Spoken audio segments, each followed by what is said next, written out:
Professor Ox, you have long experience, you're an expert in researching, analyzing China's urbanization approaches. Rural, urban, bottom-up, top-down urbanization, and so on. You were one of the speakers at the session related, obviously, to economic growth in the future. If you could share with our audience, what are your key messages that you conveyed in your comments? I think one of my key messages is that there's been, I think urbanization in China is something that is easily misunderstood. People have a relatively straightforward idea about what they think urbanization is, and that is more people living in cities or cities growing. And with that assumption comes other assumptions about what kind of people live in cities and what they do and how that affects a society and how that affects economic growth more broadly. In the case of China, urbanization is actually a very complicated and I think very misunderstood process and phenomenon that acts very differently or is carried out very differently than the typical kind of Western experience of urbanization that we are more used to, I suppose.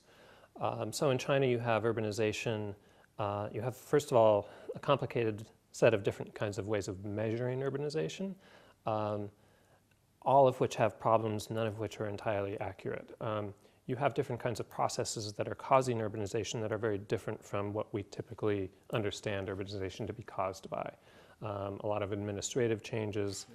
So the bottom line in all this is that the urbanization that we see happening in China through the numbers that we see doesn't really convey the picture on the ground of what is actually happening. And that has implications for how we conclude or what kinds of implications we draw from urbanization in terms of what we think it means for economic growth, what we think it means for structural change in the economy, what we think it means for social change and these kinds of things. The kind of work that I do, and urbanization is actually only one small part of what I do, but the kind of work that I do is very close to the ground. I look at what's happening in one particular region of China where urbanization has been happening very, very rapidly, and I try and fill out a more complete picture of what that process actually looks like. That tells us a little bit more than just raw statistics about urbanization. So the takeaway from what I was talking about earlier today was A, we have to be very, very careful about what we conclude when we talk about urbanization in China, and B, there has been a change in urbanization as it has happened in China in a way that affects the kind of outcomes that we can expect from that. And what I've been calling kind of top-down urbanization as a process that has been happening through government policies, through kind of campaign-style implementations of policies, of relocating a lot of rural people into consolidated settlements which look very much like cities, but which don't really function like them. Those kinds of things are creating a kind of an urbanization that is unlike any kind of urbanization we've kind of seen anywhere else in the world on that kind of scale, and I wouldn't be so bold as to predict what that all is going to lead to, but I think the takeaway is that we have to just be very careful about what kinds of implications we draw, because it's a different kind of urbanization than we've seen anywhere. Let me follow up. When one often, or what one reads these days about China in terms of the urbanization program and so is obviously it has been the case that farmland was almost appropriated by municipalities or municipal administration, because very often that was the only source for to monetize and gain revenue. Absolutely, yes. So obviously one would think that a major part of any further urbanization would have to be fiscal reforms, especially at the local levels, so that not only the heightened expenditure, demand for expenditures can be met, but there's also legitimacy in what they actually do. Right. Yeah, the fiscal reforms would be really important, and I don't know what those would be and how they would go about addressing the problem, but you're right that a lot of that top-down urbanization that I characterized earlier as having hollow characteristics to it is driven by that land-based revenue need that local municipal governments are after. Mm-hmm. And a lot of geographers have done a lot more research into this process than I have, and have a lot more to say about it. But I think that is one of the key issues. Another key reform that needs to happen, and this was also mentioned in some of the sessions earlier today, is the Hukou System, which is a major issue in understanding the complexities of urbanization in China. When you have a large percentage of people in cities who still do not have kind of official registration in those cities, who are still regarded as temporary residents, who still don't have the same kind of access to resources that others do. That kind of dual structure of society profoundly impacts what kinds of impacts urbanization more broadly can have. And if China is going to urbanize its way to prosperity, that cannot happen until the Hukou system is reformed, probably done away with, I suppose, is the longer term or the bigger goal that should be there. Ask one more follow-up question. Yeah. And that is, of course, also throughout the conference, many comments were made with respect to the rapidly aging society that China actually represents. Now, the authorities therefore have relaxed also this one-child rule policy, but obviously when you look at the major urban centers, the big mega cities and so, people say that given the cost of education, given the cost of housing, given the high cost, they don't want more than one child. Right. Now, when it goes to the rural-urban parameters and so, do you think that their attitude might be different and they want to have more children? In rural areas? I mean, the rural-urban interface. Oh, I see. That's a good question. I don't know if that. I think the focus of so much of the work that I've paid attention to, at least on the rural to urban migrants, is not so much how many children they would like to have or whether that would address some of the demographic issues, but the issue of left behind children in the countryside is still a huge issue. And it represents a different dimension of urbanization that is less well understood outside of China. So left behind children is still a big issue. And the other issue that I touched on in my comments that I think is also kind of related to that is the fact that a lot of rural development and what I call rural urbanization, that is urbanization that's happening in villages, in towns, a lot of that is being funded, frankly, by migrant remittances. And so those are ways that urbanization is affecting development and affecting growth in ways that are often unpredictable or less anticipated. But as far as demographics, I wouldn't think that migrant families would be highly incentivized to have a lot more children because they have, many of them have to leave their children behind, and the kinds of constraints that urban people have are the same constraints that migrants in the city have as well, in terms of space, in terms of the cost of education, even more so perhaps. So I can't imagine that that would be, that they can count on migrants to solve their demographic problems, although I wouldn't be surprised if they were trying to think about that. Thank you, Tim. Let me now turn to the second set of questions, which is, you know, four decades of opening up and reforms. Yeah. What is your assessment as to where China stands today? Well, you know, the first thing I think about when I think about 4 decades of opening and reform is the fact that there's been more. We are now there's been more time spent on reform than there was on the 3 decades of socialism that came before that. Which is just to say that I think it's a little problematic to talk about 4 decades of reform as if it's a single block of time that is substantially different from whatever came before. I think there has been an effort, in large part driven by a lot of people, a lot of leaders in China, to make a clear-cut distinction between the reform era and what came before.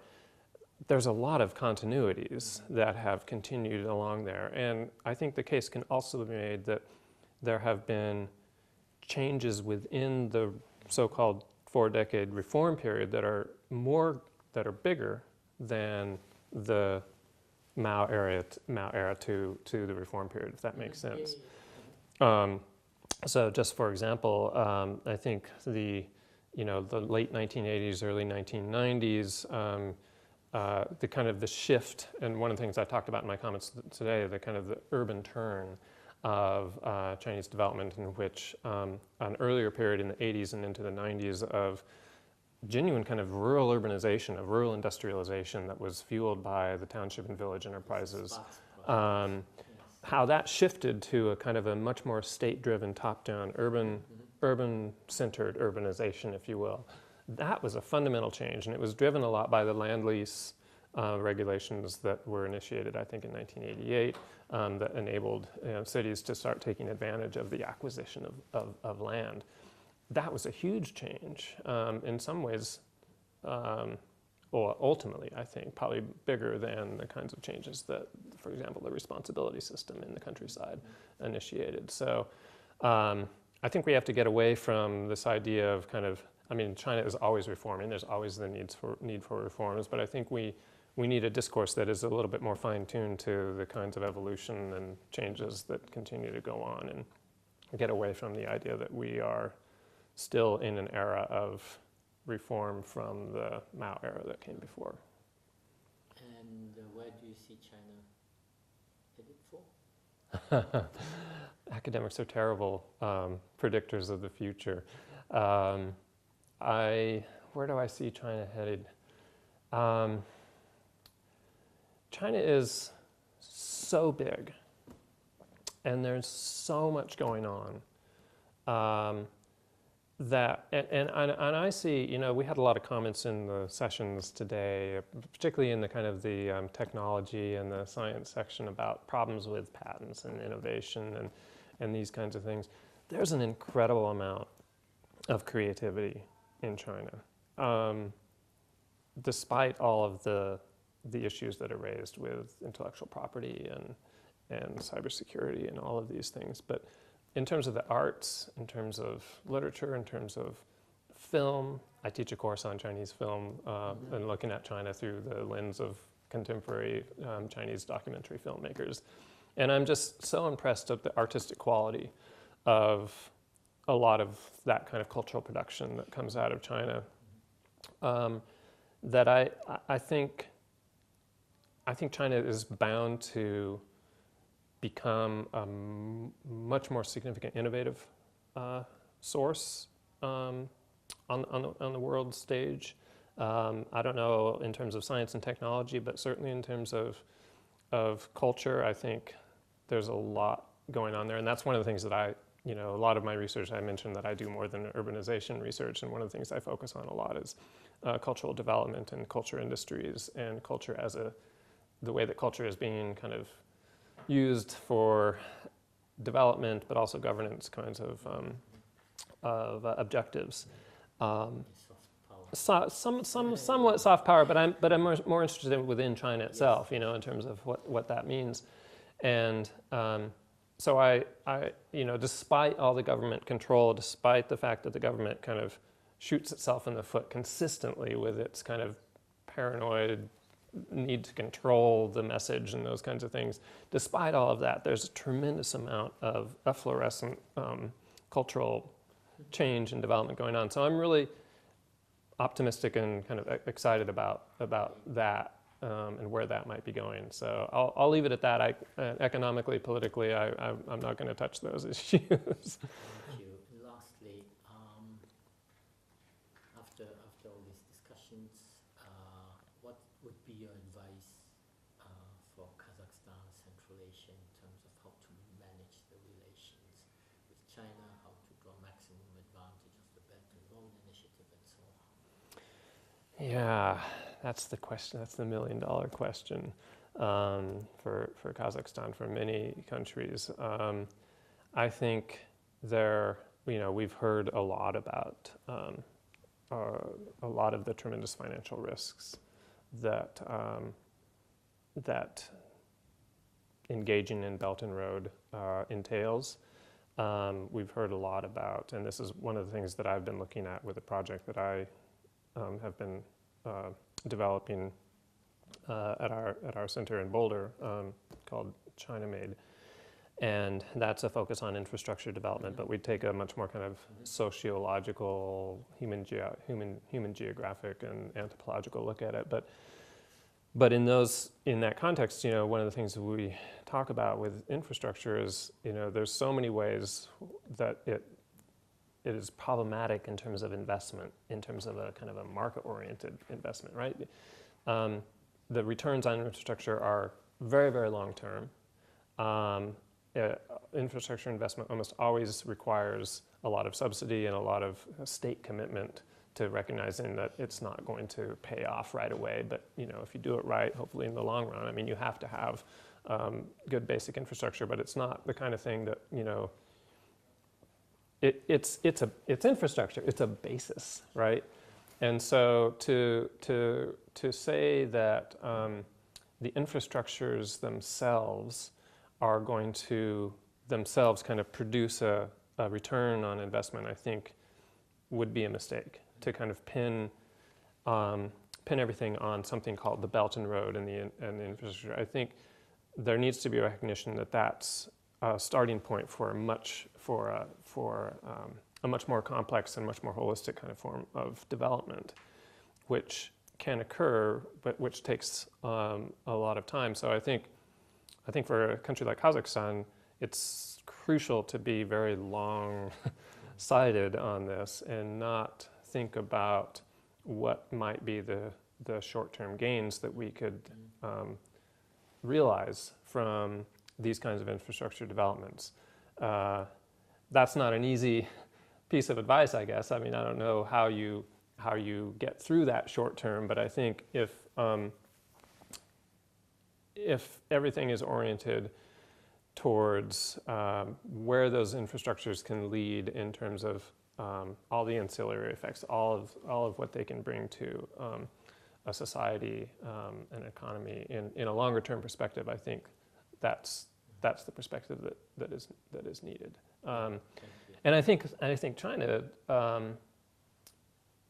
interestingly, is not really approaching it that way as much as it could. So it's imperative that the countries in Central Asia do have that perspective, I think. Yeah. I think it is well understood that the infrastructure connectivity part is only one of the 5 pillars of the Belt and Road initiatives overall. Yeah.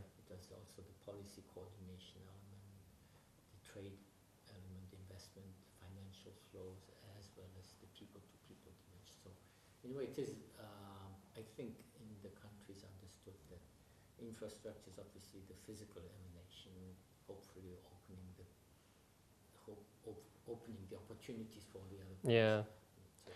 But it's early days. It's early days. I think there's a lot of interest and excitement about Central Asia as as that kind of connectivity point, though, in broad metaphorical terms. I mean, not just in terms of the roads and trains and things, but as a kind of an emerging region that is, if China is going to orient towards Europe, towards a kind of a land bridge, the opportunity for Central Asia is huge, and I think there's a lot of interest in that history, in different cultural diversity in Central Asia, in Central Asia being able to kind of provide an environment for